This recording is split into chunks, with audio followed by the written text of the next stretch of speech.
जा रहा है कि तैयारा भी निशाना बनाया गया, तैयारों को भी, और पायलट्स को भी पकड़ा गया है। तो ये इस पर मैं आपसे कुछ वक्त में या सुबह हम मज़ीद इस पर आपसे गुफ्तगू करेंगे। आपने बहुत अपना कीमती वक्त हमें दिया है। जौहर सलीम साहब, बहुत बहुत शुक्रिया आपके वक्त का। और सीनियर सहाफ़ी जनाब नवीद चौधरी साहब ने भी हमें ज्वाइन किया, उनसे बात कर लेते हैं। बहुत शुक्रिया नवीद चौधरी साहब आपके वक्त का। सर, आप सारी सिचुएशन से आगाह हैं। जो ईरान ने जवाबी हमला किया है, आपके ख्याल में क्या वो काफ़ी है, इफ़ेक्टिव है इसराइल के अटैक के बाद, और ईरान के इस हमले के बाद इसराइल की तरफ से उसका जवाब क्या हो सकता है आपके ख्याल में? बहुत शुक्रिया। देखिए, जो हमला इसराइल ने किया है उसका जवाब तो कोई भी नहीं हो सकता। ईरान इसराइल में बहुत बड़े पैमाने पर तबाही मचा दे और उनकी जो मिलिट्री लीडरशिप एट लीस्ट उनको टारगेट करे, तो वो तो हमला जो उन्होंने इसराइल ने किया है वो तो ज़ाहिर बहुत ही मैं समझता हूँ कि एक तो इंटेलिजेंस बेस्ड था वो बहुत ज़्यादा, और दूसरा जो टारगेट उन्होंने सेलेक्ट किए वो सारे मिलिट्री कमांड उनकी पूरी की पूरी उड़ा दी। तो इसका तो यकीनी तौर पर जवाब जो है वो तो आसानी से नहीं दिया जा सकता, अभी उसके लिए इंतजार करना पड़ेगा।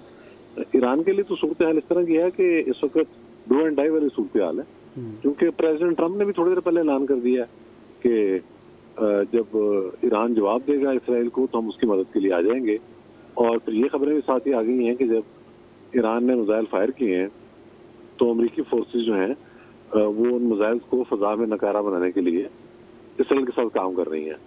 और उधर से ये बात भी आ रही है कि इसराइल ये कह रहा है कि हमारी शहरी आबादी निशाना बनी है तो हम ईरान की शहरी आबादी को निशाना बनाएंगे। ये बड़ा खतरनाक मरला है, क्योंकि फलस्तीन में जो कत्लेआम इसराइल कर रहा है उसके बाद उसे ये तोक़ो रखना किसी भी किस्म की कि वो शहरी आबादी को निशाना नहीं बनाएगा, ये को मुनासिब अमल नहीं होगा। ज़ाहिर है इसका भी एक एक्शन होगा। फिर उसके साथ साथ एक ये इन्फॉर्मेशन भी आ रही है कि ईरान ने कहा है कि हम आज रात को, इसराइल ने कहा है सॉरी, आज रात को या कल किसी वक्त जो ईरान की तेल की तनसीबात है वहां पर हमले करेंगे। तो ये मामला भी सामने आ रहा है, तो भी बड़ी पेचीदा सूरत हाल है।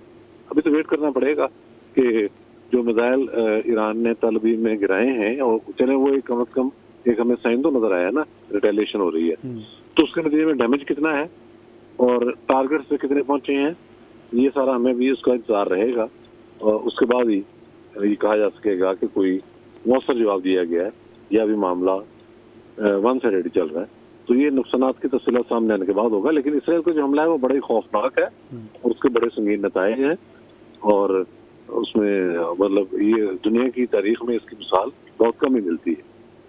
चौधरी साहब, बिल्कुल ठीक है सर, इसराइल को साथ हासिल है अमेरिका का, और बल्कि बड़ा क्लियर जो है वो साथ हासिल है, लेकिन आपके ख्याल में ईरान आइसोलेटेड है और उतनी सपोर्ट दीगर ममालिक की ईरान को हासिल नहीं है, इसी वजह से ईरान किसी हद तक उस पोजीशन पर नहीं है, मद्दे मुकाबिल इसराइल के है, लेकिन बराबरी का शायद ये मुकाबला नहीं है? देखिए, चूंकि ये सारा मंसूबा अमेरिका ने बनाया तो उसमें स्टेजेस तय की गई कि किस मरले पर क्या करना है। पहले तो उन्होंने कह दिया ना कि जी हमें नहीं पता, ये तो इसराइल कर रहा है, हम इसमें शामिल नहीं है। लेकिन ये तो एक खामखा का बहाना है। मामला तो ये है कि उनकी इजाजत से हुआ। इजाजत तो छोटा लफ्ज है, जो उसकी मुकम्मल मनसूबाबंदी है, उसकी टाइमिंग है, टारगेट का तयन है, वो अमेरिका ने किया।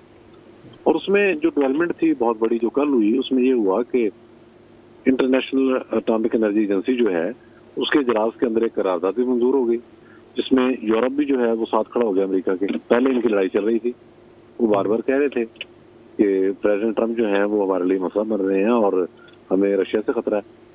और पर्टिकुलरली जर्मनी, फिर बरतानिया, वो बार बार कह रहे थे कि यूक्रेन की जो वार है उसमें अमेरिका ने कोई अगर अपना रोल अदा न किया तो रशिया आगे बढ़ेगा और उसके बाद वो यूरोप की तरफ आएगा। तो इनकी तो बड़ी नाराजगी चल रही थी आपस में। जर्मन ने तो बहुत बड़ा डिफेंस बजट भी अपना मुख्तस कर लिया था। अब ये हुआ कि इन्होंने वहाँ ईरान के खिलाफ करारदाद मंजूर कर ली।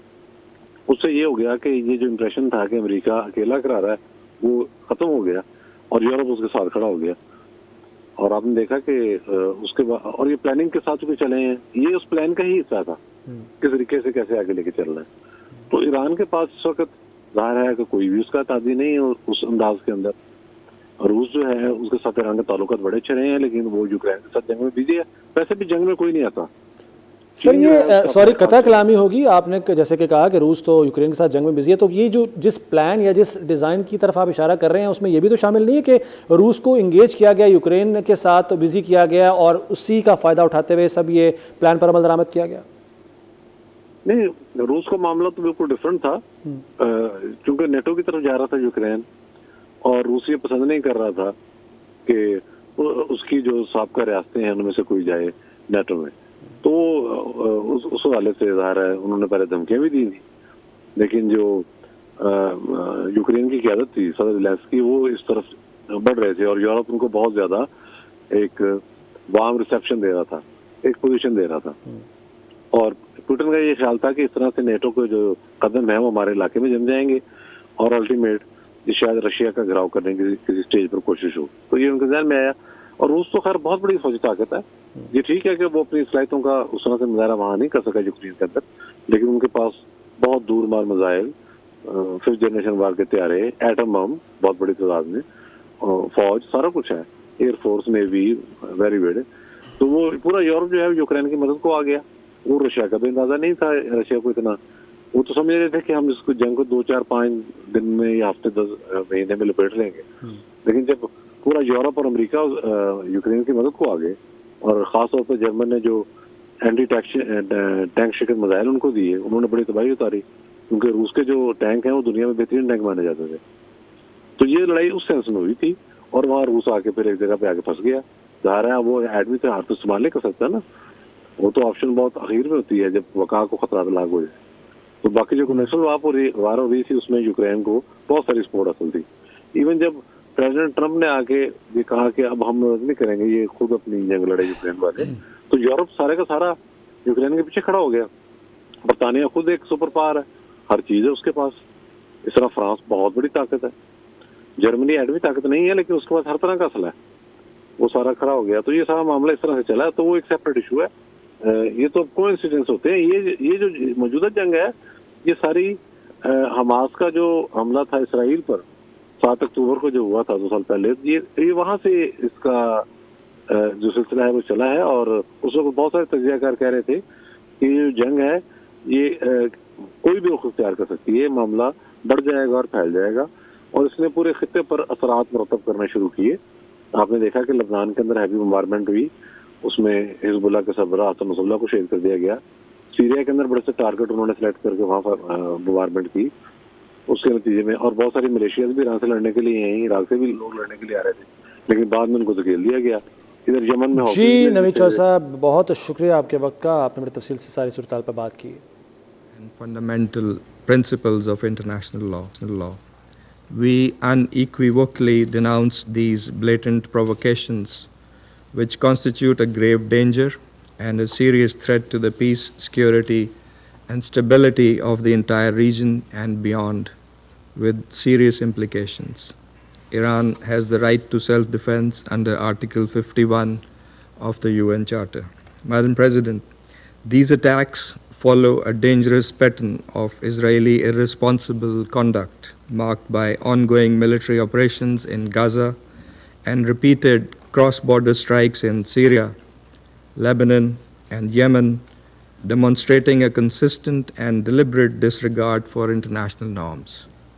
Israel's actions in the Middle East reflect a continuing pattern of unilateral militarism in flagrant violation of Article 2(4) of the UN Charter and represent acts of aggression as defined under General Assembly Resolution 3314 of 1974. Israel's serial breaches of sovereignty normalize impunity, erode the authority of the United Nations, and gravely undermine the international order. Such blatant aggression and contempt for international law has already had devastating consequences. In Gaza, tens of thousands of civilians have been killed as a result of Israeli military onslaught, and a humanitarian catastrophe has unfolded under an illegal blockade that has in fact been there for over 15 years. In Syria, Yemen, and Lebanon, Israeli airstrikes have repeatedly targeted sovereign territory, undermining regional stability and exacerbating tensions. The fact that these attacks against Iran have happened in the middle of a negotiations process aimed at finding a peaceful diplomatic solution to the Iranian nuclear issue makes it all the more morally repugnant and against international norms. These actions risk eroding the trust and sanctity of the negotiations process, so crucial for the peaceful settlement of these issues. Madam President, Pakistan